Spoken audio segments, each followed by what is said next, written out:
Welcome, my friends, to the Esteban Hours Week in Review. I'm your host, Esteban, and today we have a lot on the docket for you today. First, how are you? I hope everyone has had a great weekend and is about to have a great week. We have a lot of things going on this week.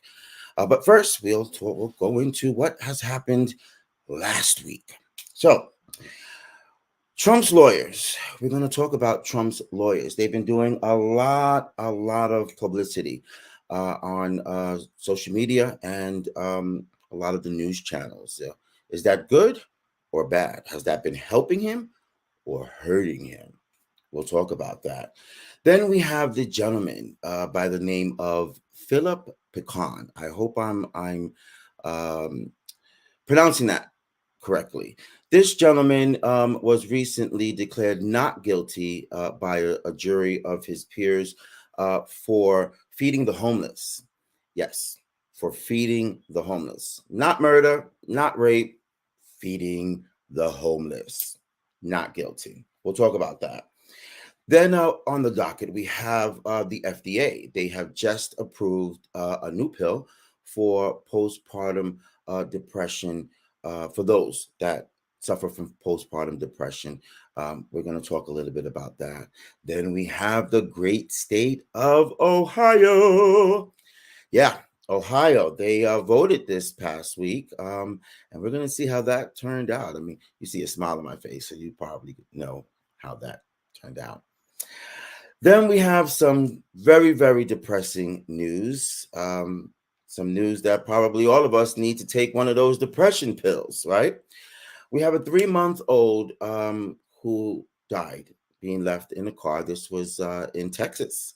And we're going to talk a little bit about that. Very sad, very sad.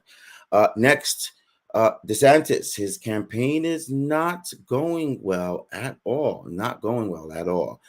We're going to ask ourselves why and debate as to why not. I mean, I don't know if anybody cares, but it's on the docket, so we will discuss it. And lastly, our beautiful friends from the state of Hawaii. Maui has experienced several wildfires this week, and multiple people have passed away because of that, and we're gonna discuss that as well. Okay, before we get into that, let us bring in our co-host, Mr. Jeremy Baker. Hey there, Jeremy. Hello, everybody. Welcome back. It's good to be back. Another week. How you doing? Good. I made it through the week without slapping anybody, so that's always the plus. Always It's always a a good plus, day, right? you know. If that doesn't happen, excellent. I know it's a good week. I count that as a win, so we're good. I'll count that as a win for you too. A lot going on in the news, man. It's hard to keep up with this stuff anymore. There is so much happening. Yeah, but we can't use the word unprecedented anymore, right? Right. This is what's been happening. It's becoming the norm. All right. Absolutely. Let's bring in our guest co-host today, Mr. Mike. Hey, Mike. Hey, what's up? How you doing? Welcome back. Yeah. Thank you. I'm excited to talk My about dog's the nonsense decided to from bark last week. exactly right now. Sorry. That's good. Him back too, right? Can you hear it? Mike, Just saying hi. Let me mute my microphone for a second. Okay. So okay, I'm back. All right. First on the docket today is Trump's lawyers. If there are any of them left, right? Well, they went on a media blitz last week, and tell us about it, Mike. Well, first, I think I know why Jeremy's dogs were barking, because anytime we talk about Trump's lawyers, they're the classic ambulance chasers, right? Those type of lawyers that will sell themselves, their services, their morality for the lowest bidder. And I mean, putting aside what they've said, which I'll address in a moment, it's just fascinating to me that anyone who has passed the bar exam will willingly put themselves in the employ of someone who is notorious for not paying anyone. So true. True. Growing up in New York, I was always told my whole life, it's like an urban legend, but true, that Donald Trump doesn't pay people. And when he announced his campaign, I'm like, okay, this should be interesting. And still people followed him. And what do we hear now? How many years later? He hasn't paid anyone, and he's never going to, which leads us to his lawyers, who are going on television, doing the rounds on social media, and they're actively confessing their clients' crimes. And I think they think that it's a defense strategy. Right. So again, you get what you pay for, or you get what you don't pay for. I don't know, but it's pretty fascinating. I like how you put that. You get what you paid for, because obviously they're on show after show after show. I believe last Sunday they were on at least 5 shows on that entire Sunday, repeating the same nonsense. And apparently they think it's cute. They think it's cute to basically admit your client's wrongdoing. I mean, that's always been their strategy, right? Is we're going to crime because we can, and we say we can, and who's going to stop us? Now they're at the point where they're just using their crimes as defense. I don't know. Here, I'll tell you what. Let me play this clip. And the one I love the best is when he says that there was a peaceful transfer of power. And he actually makes the Fox News host giggle. Like, she's like, what? She is almost doesn't even believe what he says. Let me show you. The last and the ultimate request that President Trump made was to pause the voting for 10 days to allow the states to recertify or certify or audit. And Mr. Pence rejected that as well. After that, there was a peaceful transition of power.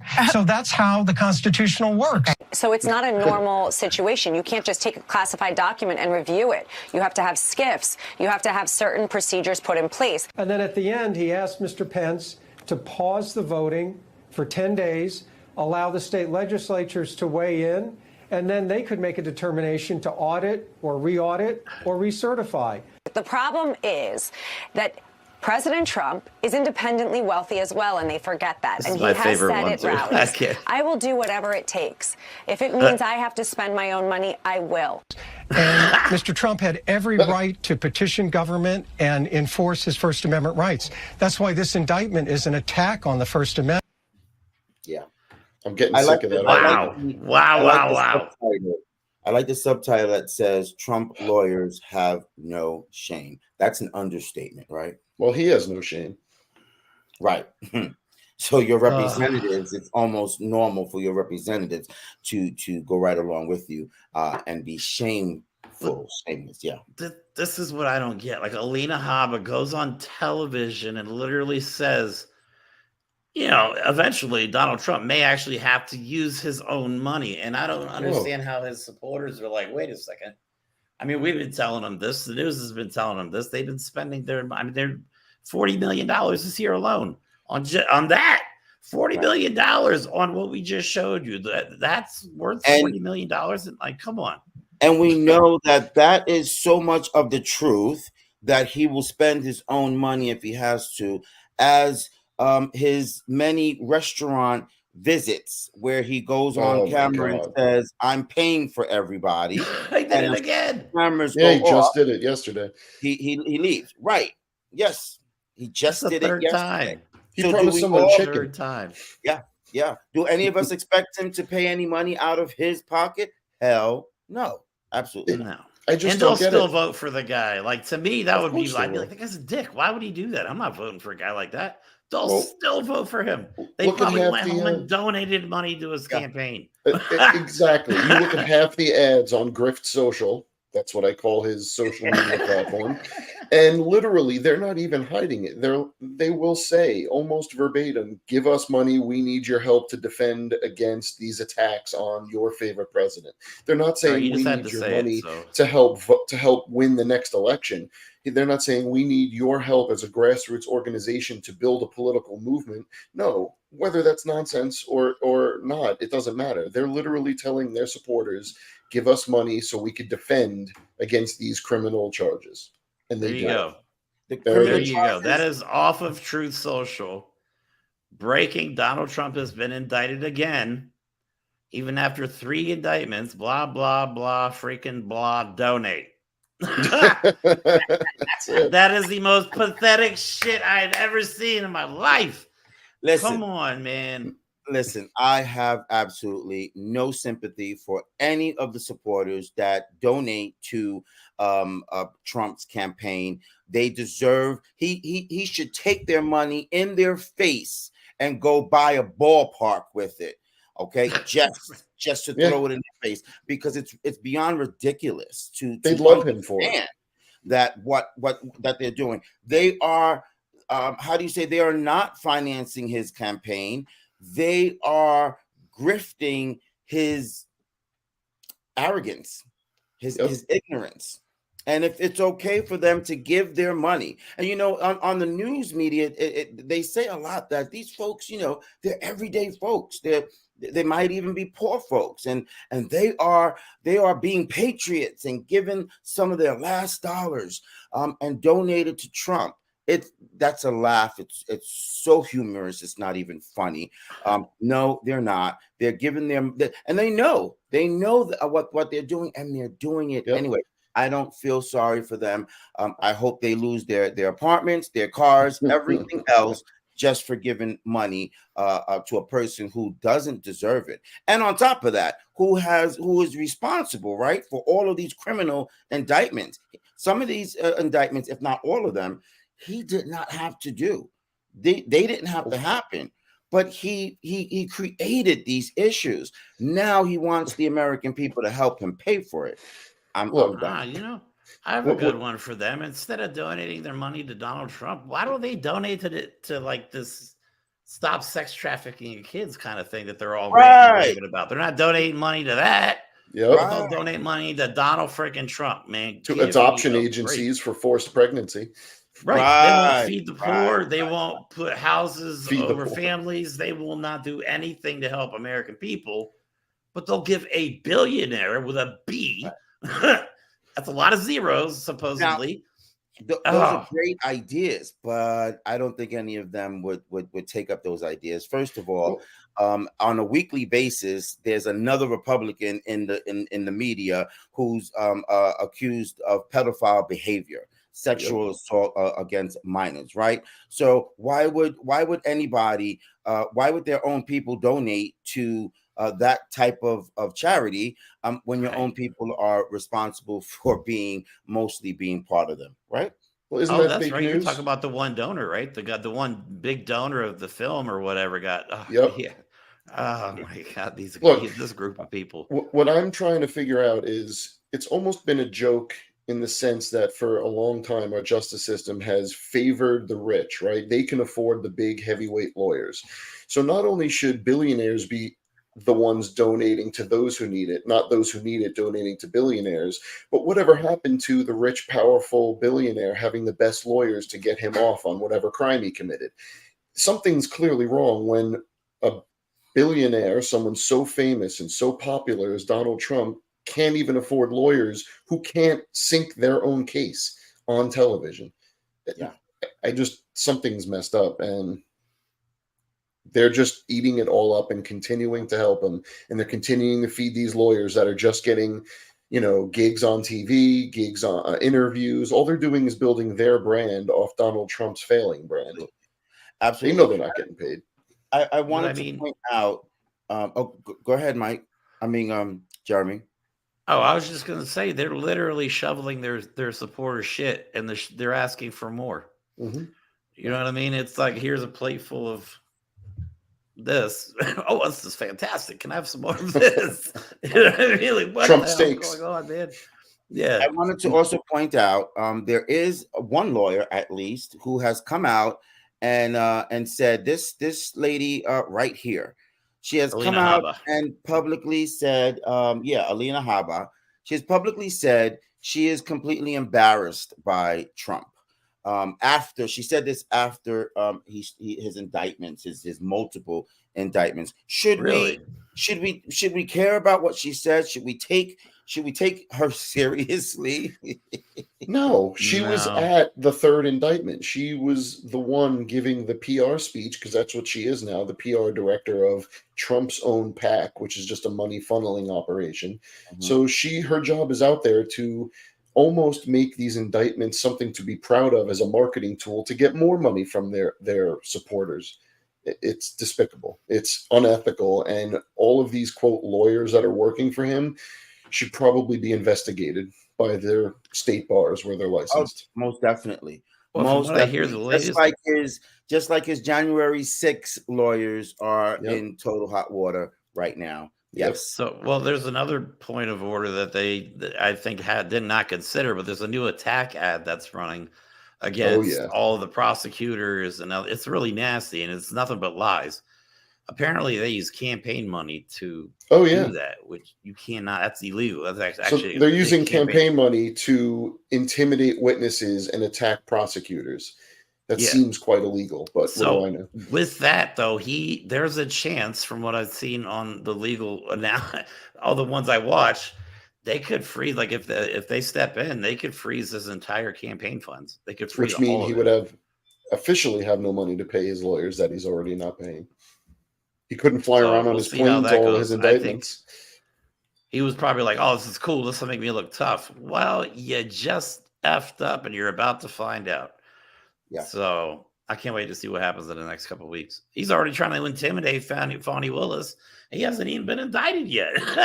They're already, you know what I mean? They're already arguing cases. Well, because somebody told him that it's beneficial to him to get ahead of what's about to happen.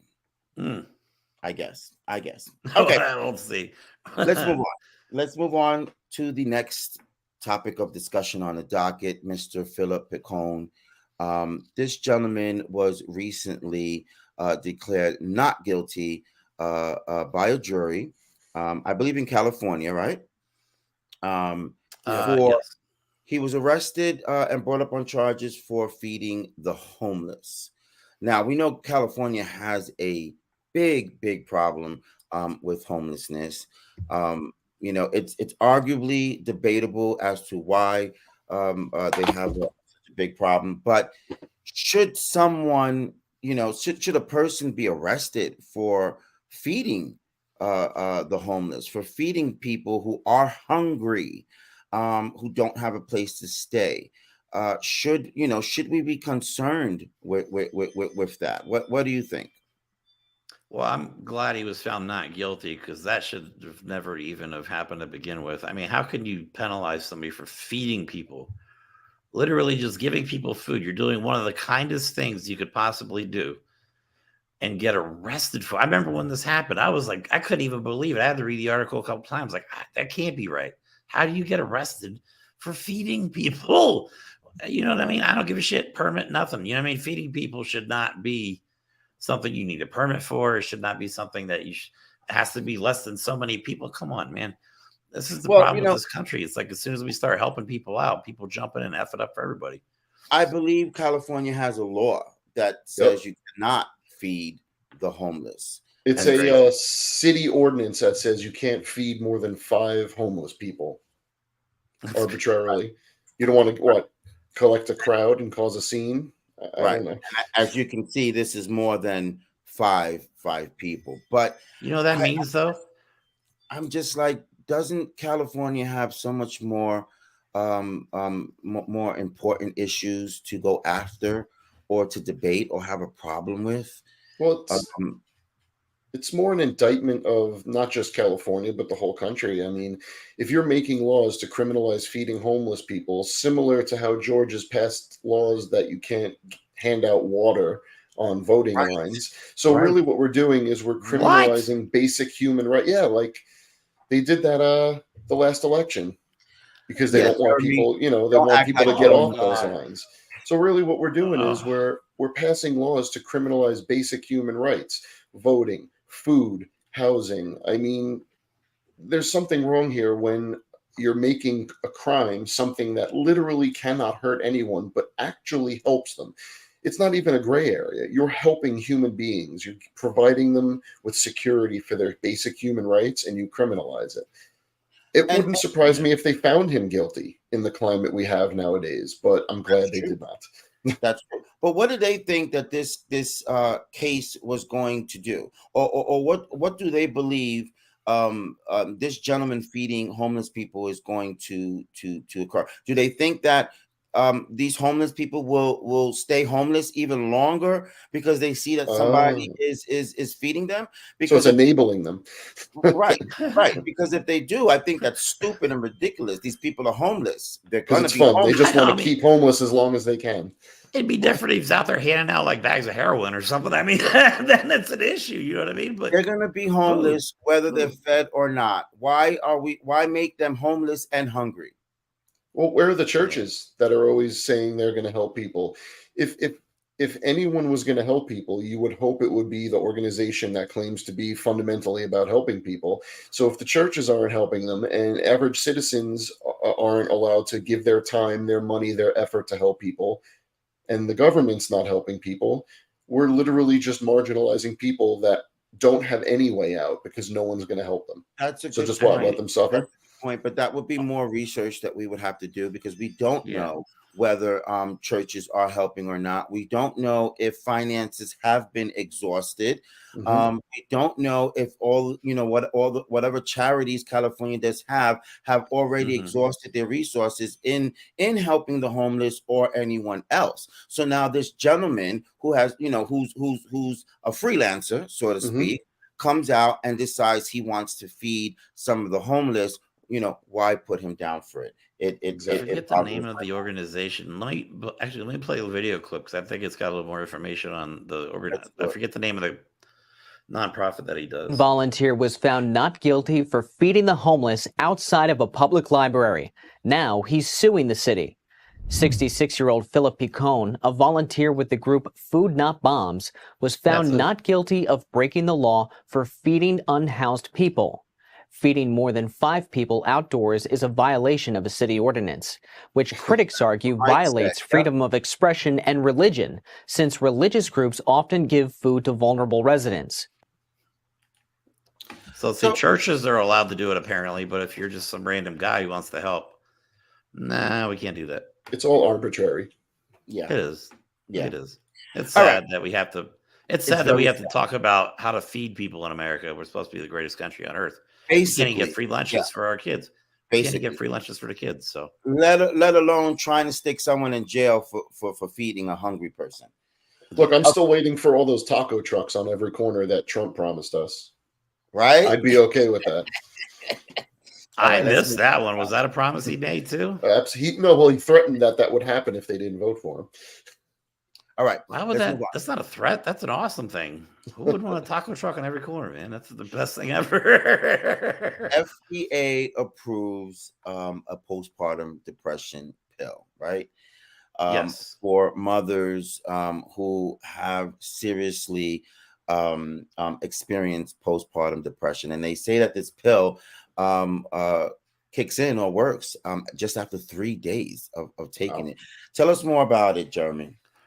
Well, let me start with the clip, and then I'll read you what I got off of the website for the. Yep.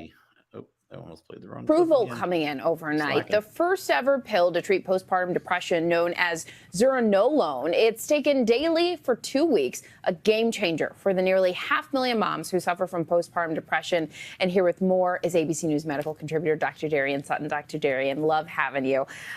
Tell us about this medication. It really is a game changer. It is. It's the first FDA-approved oral medication to treat postpartum depression, and it comes after 2 randomized studies that were able to show that mothers who suffered from postpartum depression and took this medication for 2 weeks had significant improvements in their symptoms compared to mothers who did not. So, yeah, this is a big deal, I guess. One, and I can't, obviously, we're all men, so it's not really, we can't obviously we can empathize all we want, but I can't even imagine the range of emotions and hormones that the female body has to go through during and after pregnancy. Yeah. I mean, just being flooded, and then all of a sudden when the baby comes out, everything changes. Your body tries to go back to the way it was. That's a huge change physiologically. You know what I mean? That's got it. And all of the things that, you know, mothers have to take on and deal with today, right? So besides going through 9 months of pregnancy, which is probably almost, you know, hell for them, and then afterward, then we don't know what childbirth did to them, what they went through during childbirth, and now afterward, you know, being a new mother or a mother again, and have other children to take care of, work, still having to worry about paying your bills, your rent, your car, and all of that. Now put all of that together, it's definitely understandable of what many women and mothers go through and experience. And so if this pill is going to help them, even if it's a little bit, you know, guide their way through those feelings, great job for the FDA to do it. Now we just hope that it's safe in them taking it, right? Right, exactly.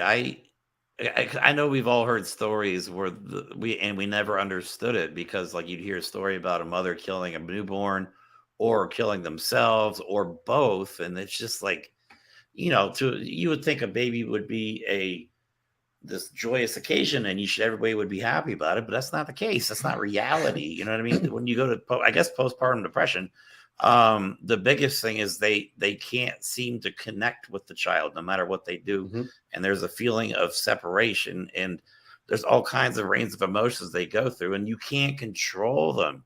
That's what depression's all about. Like, you can't control your depression. That's why, and severe depression all of a sudden, especially for somebody who's never been depressed or doesn't have a history of depression, that can cause people to do some crazy things. And using the example that you just mentioned, it's a shame that when those things, you know, those things do happen or have happened, where a mother might take her depression or her feelings out on her children.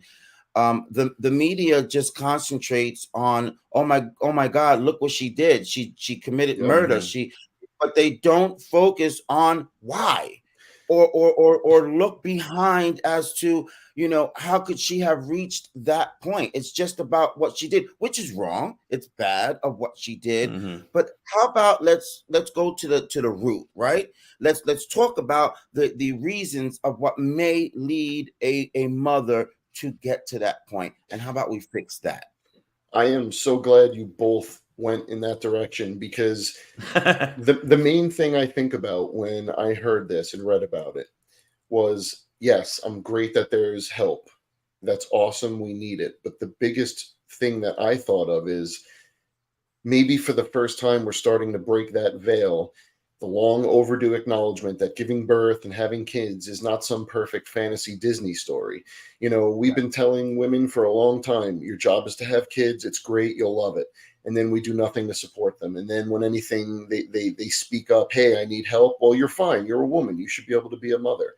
That's not reality. And the FDA having an option, a safe, available option for women, is a huge step towards the mental health of parents who would rather focus on raising their kids and healing their bodies than being consumed by poor mental health that is just shunned and not helped in any way. And like you said, Mike, that's not reality.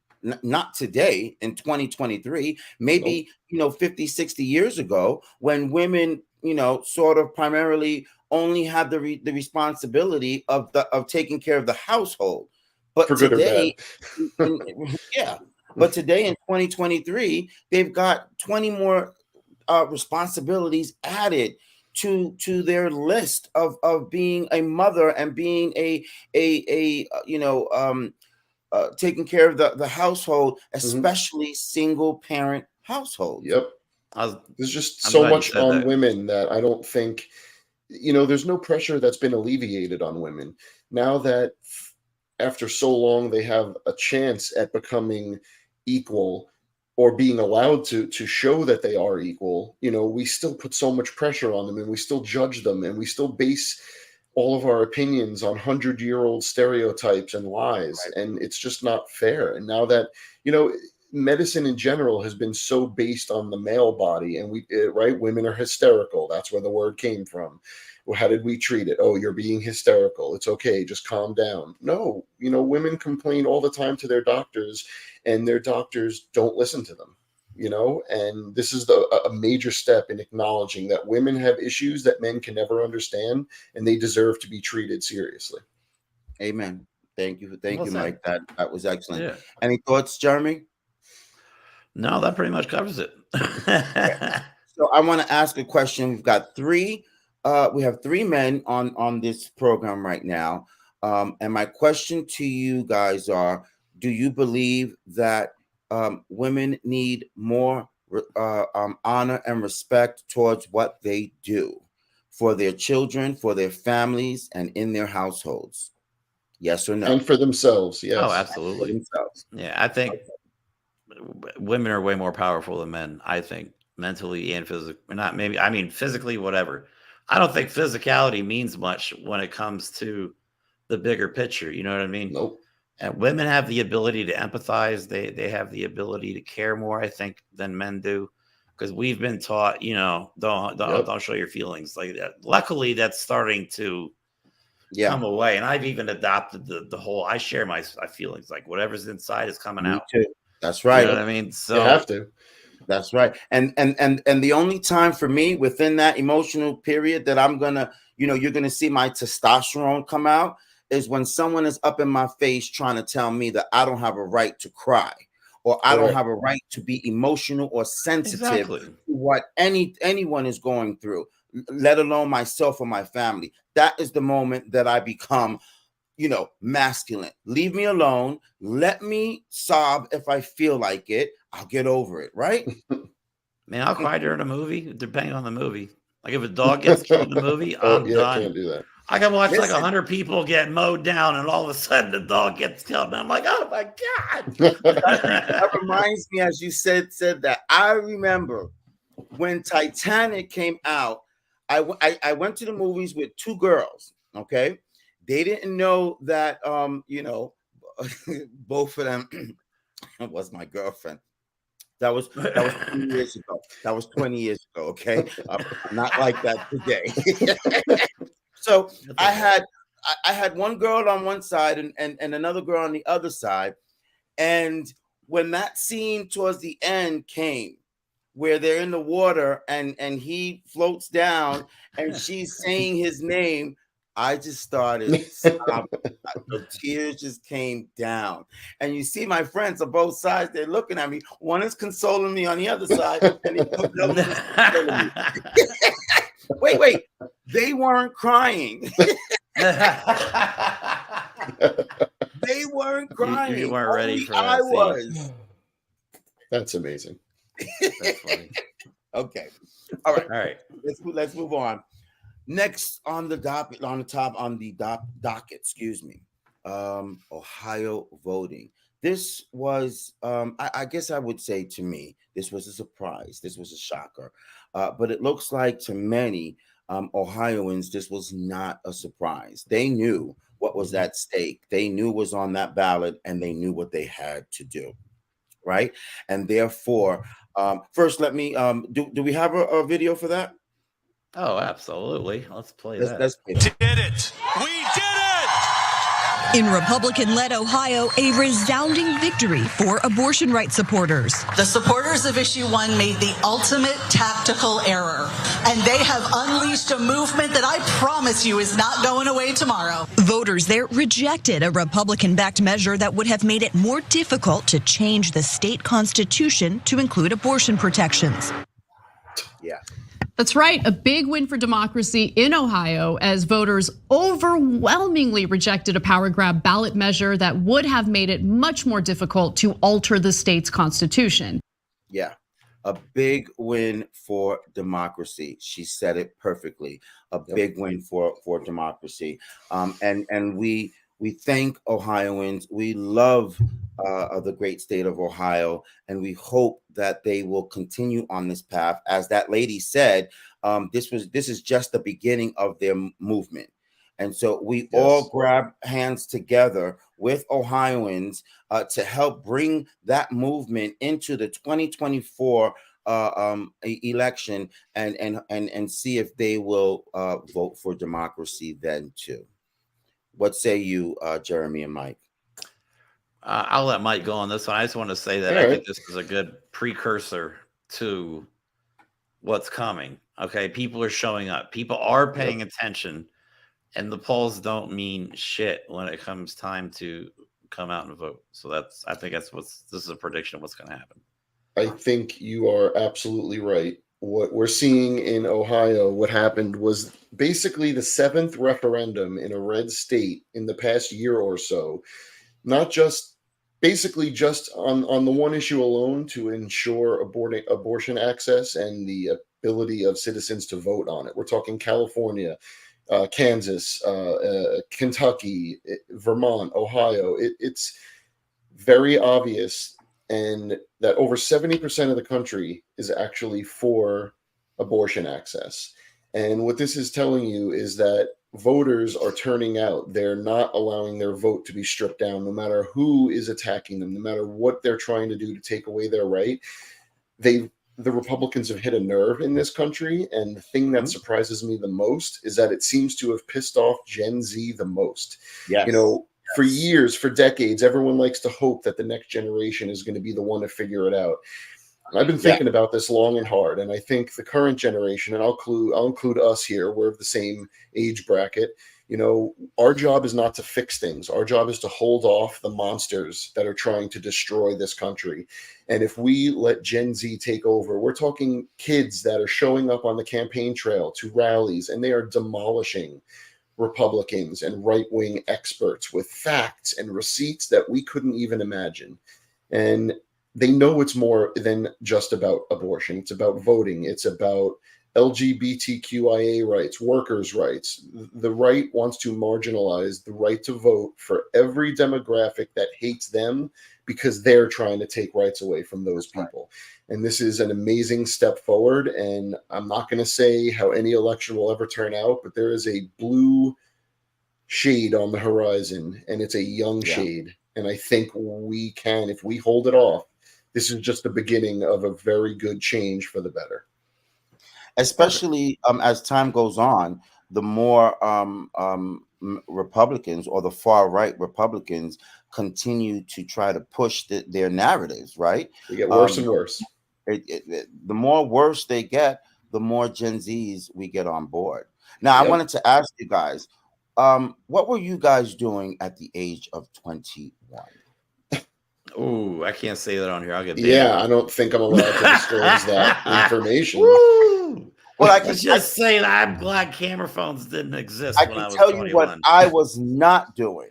Yeah, I didn't give a damn about politics at 21 I didn't either. years old. Okay, I didn't either. I didn't care about politics at 21 years old, and I think at 21 years old, who was in office? I think it was Clinton.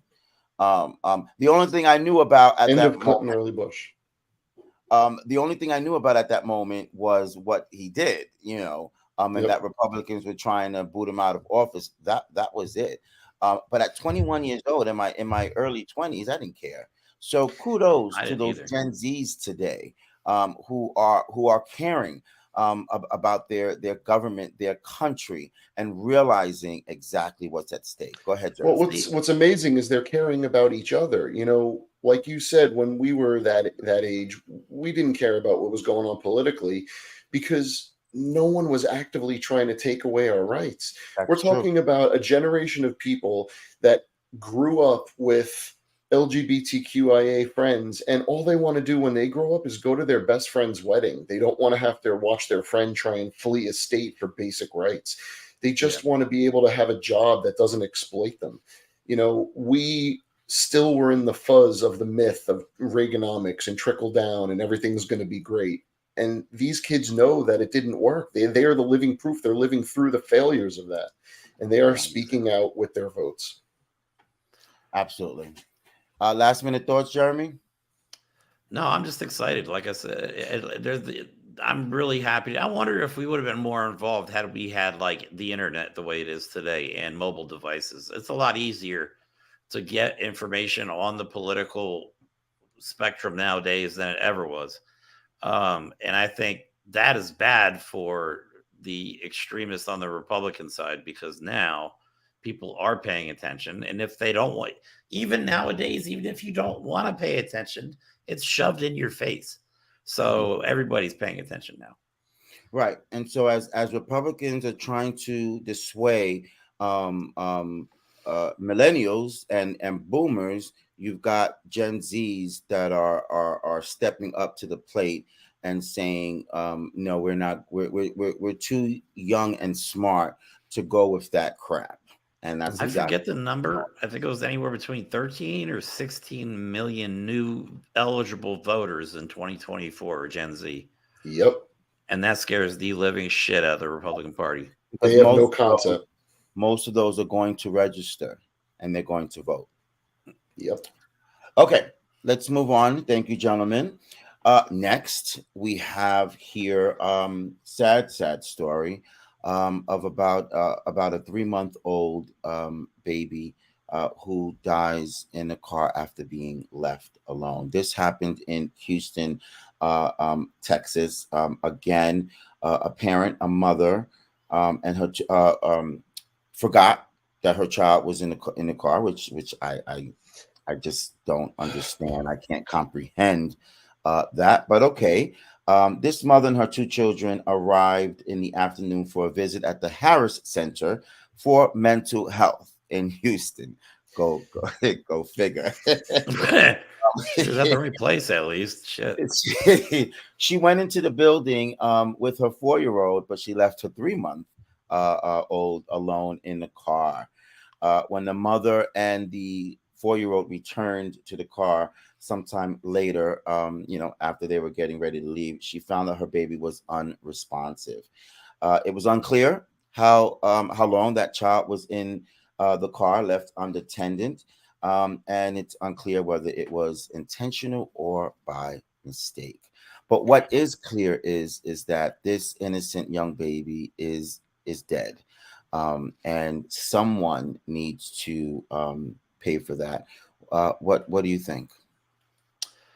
Yeah, this is heartbreaking when this happens, and this happens every year, multiple times. Stories of parents leaving kids in cars, going to work, going shopping, and forgetting you have a baby in the back. Like, how do you not know where your child is at all times these days? I mean, there's no excuse for this whatsoever. I don't care if you have, mental health issues is one thing, and depending on how bad she was, I mean, who knows what people are capable of. We were talking about this earlier, and I said to you guys that unless you're on some type of psychedelic drug, or high on cocaine or something, I don't know, how in the world can you possibly forget your own child? Wait a minute, and not just your own child, a baby, a 3-month-old baby. That she knew it was in the car. 3-month-old child is on my mind all day long. Why? Because it's just natural, right? Every moment you want to look and see what your 3-month-old is doing. Yeah, exactly. And what kills me is she took one of the kids in and left the baby in the car. Yeah. Like, why wouldn't you just take both of them? Or I mean, but that kind of maybe that ties into the postpartum depression thing. I mean, the baby's 3 months old. Maybe she was going through some stuff. Who knows? I mean, I've also heard stories. Oh, go ahead. No, I was gonna say at the same time, this happens way too much. And car manufacturers nowadays, like fancier cars, even build in freaking reminders now. Check to see if you have a kid in the car. I swear to God. That's amazing. That's crazy.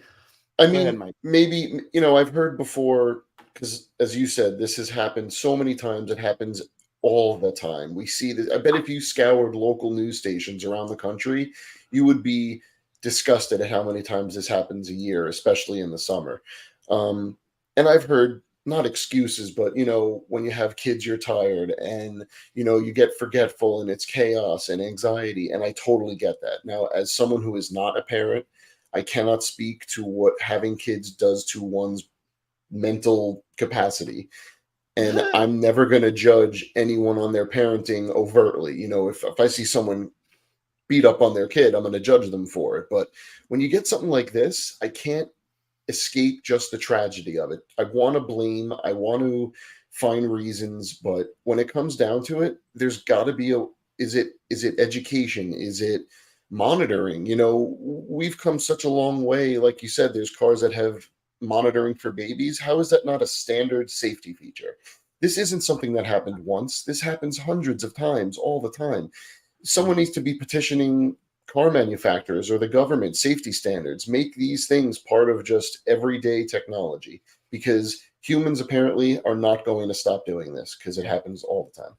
And I think there's a reason as to why in the article that I was reading from, it said they don't know whether this was done intentionally or mistaken, because the 3-month-old was not the only child she had with her.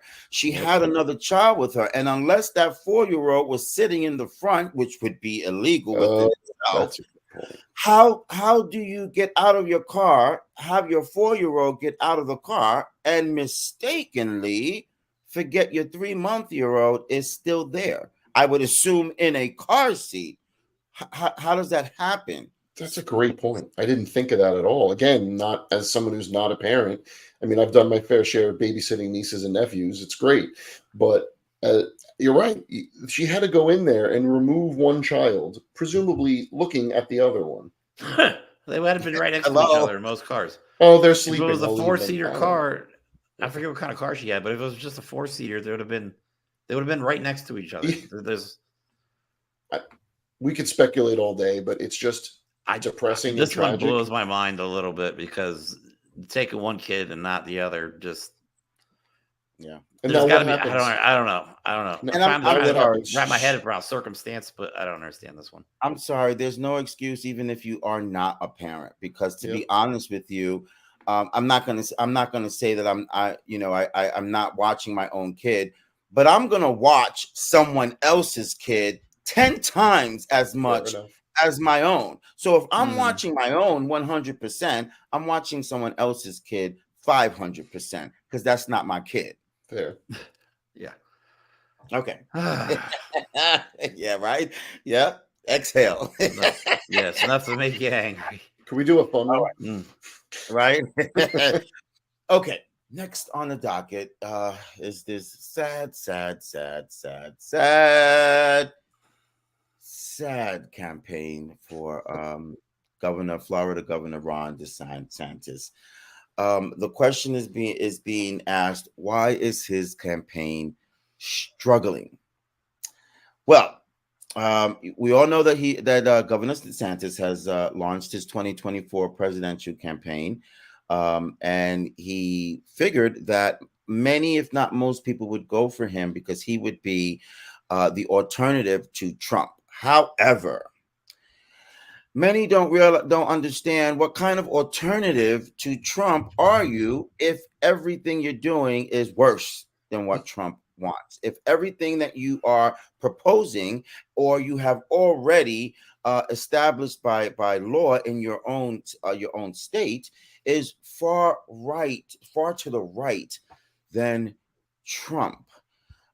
He fired his campaign manager, which we all know is the easiest scapegoat for people running for a position for them to do, as to say we're going to place the blame on that person so that the American people can believe that was the reason of why we're not doing well. Well, he did that, and it's been a couple of weeks already, and he's still struggling. What say you? Do we have a clip on that or no? Oh, yes, we do.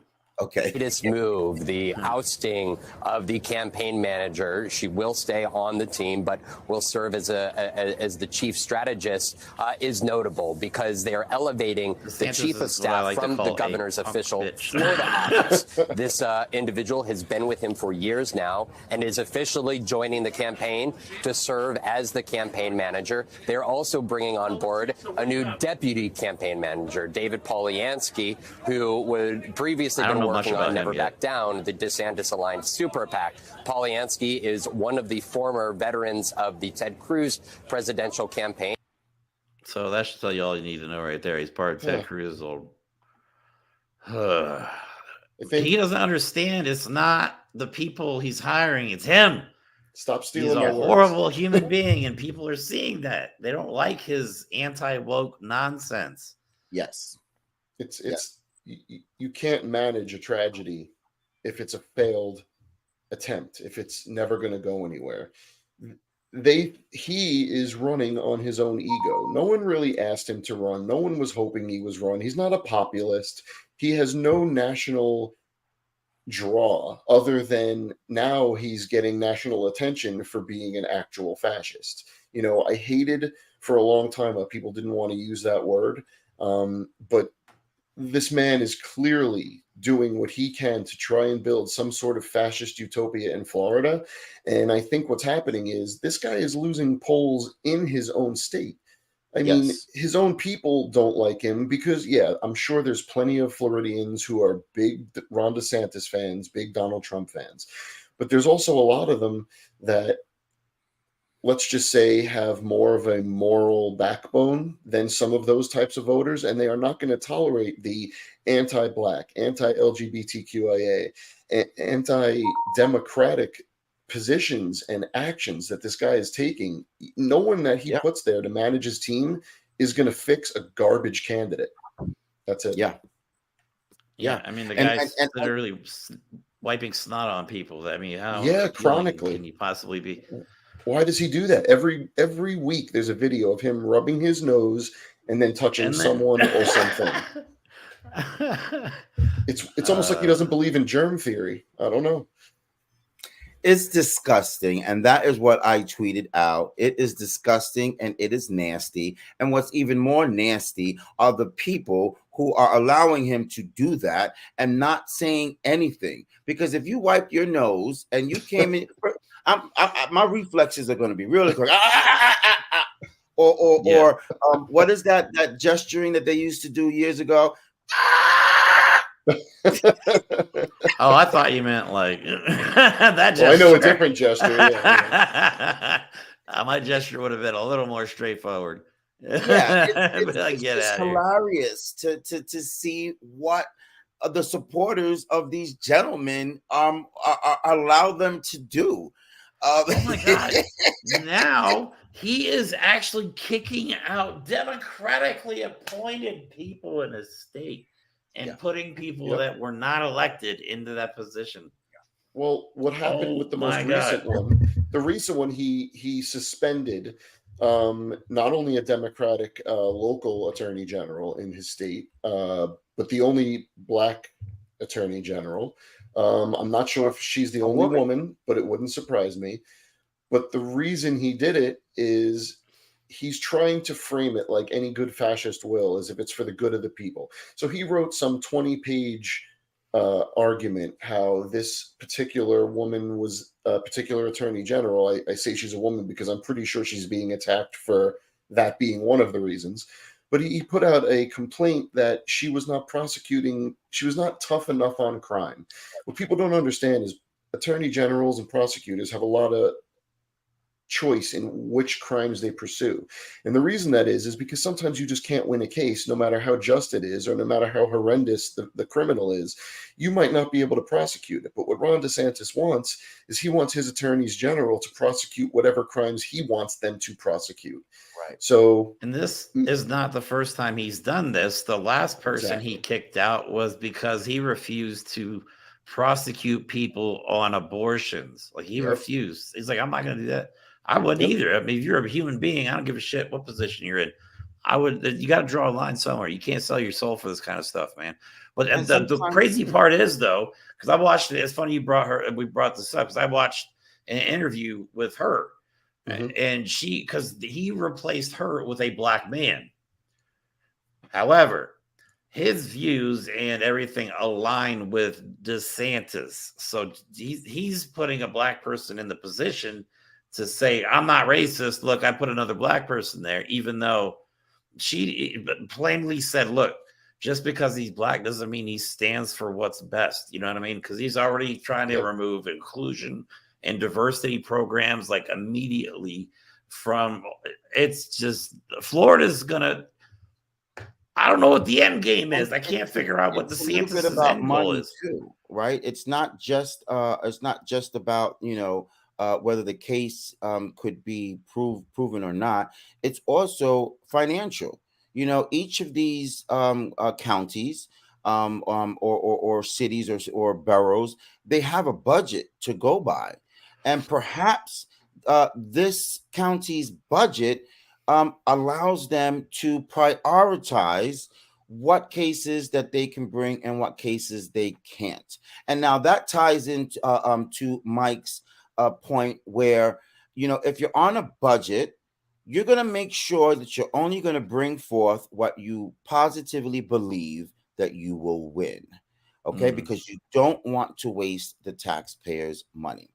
But nevertheless, with that said, I think we all know that this is not going to end. This young lady is not going away quietly, nor should she. She is an elected, a duty elected officer of that role. And so is the other gentleman that DeSantis changed. So they will engage in lawsuits if they haven't already.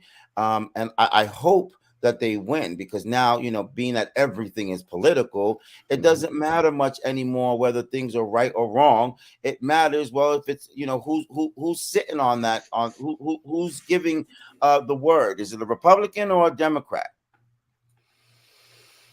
And that's the unfortunate part of politics that we know, you know, who has brought out. That a lot of things are not right or wrong much anymore. It's about party affiliation.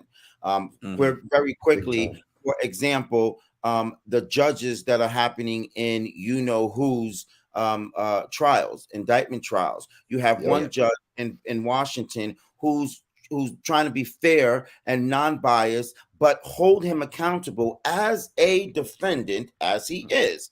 And then you have another a judge in Florida who he appointed, who's basically throwing every stop in the book that she can, obviously to benefit him in his favor, although she'd probably deny that.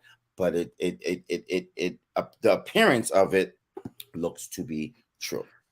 Yeah, they can't communicate directly. So what Donald Trump and his cronies do is they put it all over the news, and then she takes the orders from there. Yeah. Which She's is not also slick. a reason why the Washington judge is adamant that she does not want any evidence out in the public, out on in the media, for public, you know, for them to give their approval or not. This is strictly going to be done by the book, in court, in the court of law, and that's it. Okay. Let's move on, gentlemen, to our last topic of discussion here on the docket, which is also a very, very sad and emotional topic. This has to do with the state of Hawaii. Recently, last week, they have experienced a bunch of wildfires in Maui. Okay, devastation on the entire island. Okay, I believe as of now the count is north of 90 people who have perished, lost their lives in this devastating wildfires. They've lost their properties, their homes. It's even said that many of them had to resort to the water to try to save themselves, and even some of them sadly has perished. Give me your thoughts on that, gentlemen. I mean, there's not a whole lot. Did they find the source of the fire yet? I don't even know if that matters at this point. I mean, when I was doing a little research, it looks like, which is becoming all too common everywhere, wildfires are not uncommon. It looks like one of the things they're leaning towards as being the reason it got so out of control is actually the type of grass that is actually prevalent in the area. What I mean by that is the grass species that grow native to the area are more heat resistant, growing on a volcanic island, and a lot more imported grasses for, those beautiful lawns are actually less fire resistant. Now, I don't know the 100% truth of that, but I have seen that being talked about quite a lot, as this is just another example of wildfires being exacerbated by various factors and being already so dangerous that when they go out of control, there's no stopping them. I mean, this fire just went ripped right through this whole area. I believe there was another factor. I believe there was a typhoon offshore that caused very high winds, like 50, 60 mile an hour winds during the fire. And I mean, ambers are going to travel for miles at that point. If you have, and also it had plenty of oxygen. Yeah, that's what I mean. It's like you're blowing on a fire, like you're trying to get a fire started. You're just blowing and blowing and blowing. Boom, boom. Eventually, I feel bad because I used, like I said before the show, when I was a kid, I used to live in Hawaii. I was so small, I don't remember any of it. I have like maybe 1 or 2 core memories up there. But you know what I mean? It's one, they have volcanoes, obviously. That's always a threat. And then 2, you're on an island in the middle of the ocean. So if something like this happens, I mean, there's really a limited amount of options because it takes hours to even fly anybody from the mainland to Hawaii before you can get everything organized and the logistics of everything. You know what I mean? What do you do? It's just one of those terrible situations that are. And I've read up that Hawaiians have pretty much underestimated the power of wildfires. That they basically have had years to prepare for this type of devastation or disaster, and they haven't. They've sort of sat on it, and that's what I'm reading up. I don't know what the dynamics is on that, but I will say this is a sad situation that is occurring to our fellow Americans on that island. Very sad. I'll also, go ahead. Oh, I was going to say, let me play that clip. I think I actually have a couple shots in there of the fire itself. Evacuations underway right now in Hawaii as wildfires burn through brush fanned by powerful winds on the island. The fire is burning on the Big Island and on Maui as well. I got it from. Jesus, look, I mean, what do? You can't do shit. This is a look at a shopping center on fire. This is the older part of Maui. The wildfires have damaged structures, prompted rescues, and even caused some people to run to the ocean and jump in to escape the flames. The Hawaii National Guard was activated to respond to this crisis. Emergency services officials say multiple Maui wildfire burn patients have been flown to Honolulu Hospital to be treated. And according to state officials, the wildfires could be made worse by Hurricane Dora's approach. Oh, hurricane. One thing that really scares me about this is almost, and I fall into this too, is a complete unawareness of just how the life is in a local area, even within our own country. What I mean is, this is not an exceedingly wealthy area. This is an area where most of us would probably be very familiar. Very comfortable, look very similar to places we grew up, but it's also a tourist heavy industry. And I'm hearing a lot of calls for tourists to not go there now because people are still like, hey, I got my tickets, I'm coming. These people have to pick up their lives. Any money that goes to this state has to go to help them first, not to make sure that you can have a lovely vacation. I mean, it's just another example of crushing poverty, that their only outlet is tourism. And now what? They don't have, something to export, something that they produce. So everything that they get is going to have to be from donation, from government help, which is great. President Biden has already released funds to help them and said whatever they need. But, how are these people going to get their life back together when the only thing they had going for them is now burnt away to dust? I mean, this was a historic area, too, to the Hawaiian people. So this is like a big loss, and it's it's sad. It's going to take years for them to get back what they've lost because of being an island and being so far away from the homeland. So this devastation is not going to stop when the wildfires stop. This is going to go on for a long time. Also, a lot of folks, you know, how do you say, mourning over their loved ones who have lost their lives in this fire. It's going to take time for them to get over that. I wanted to mention, to piggyback on what Mike just said, I as well will be going to Hawaii in the next couple of weeks. And because of this, we are going to film directly from out there. Nice. Awesome. I mean, not nice, but that's good that you're going out there. To give the American people a little inside depth of the destruction and the damage going out there. And we're gonna interview some Hawaiian folks to share with the audience up front and personal their feelings and what they've been going through and what this devastation has happened to them. We have confirmed that the trip is still on because we read the same thing. Officials from the island were asking tourists not to come because hotels were filled up. But we're flying into Honolulu. Good. And they're saying that we are okay. I was like, you know, how's that possible? Because, you know, it's right there. But if they say we're okay, we're okay. They better not make me get on a plane for 11 hours to go down there and smell burn for the whole time that we're out. Right. But I love that you're using the platform for good. That's exciting. You know, anytime you could really do something to express what's going on in the area to the people, I think that's valuable.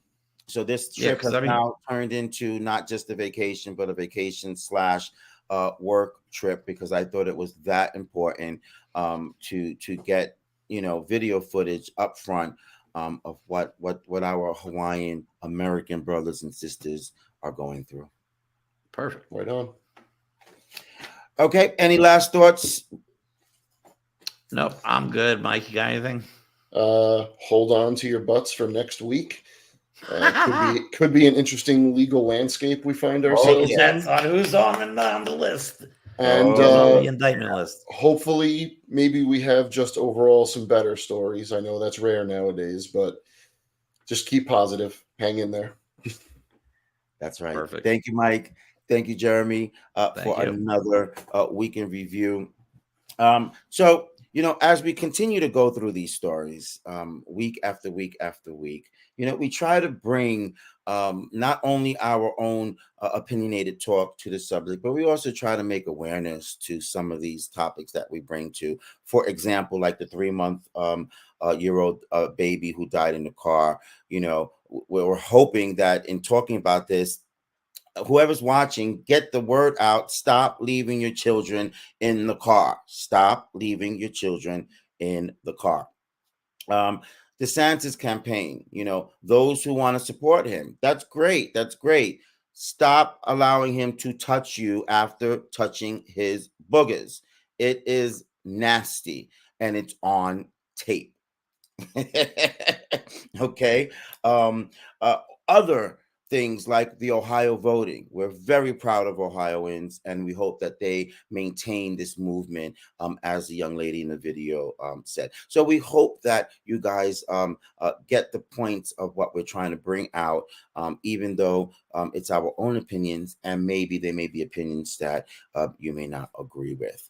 We hope everyone has a great week. There are some things that could be going down this week, and we will bring to your attention when they happen. But for today, have a great, great day. If you woke up this morning, then today is a great, great day for you.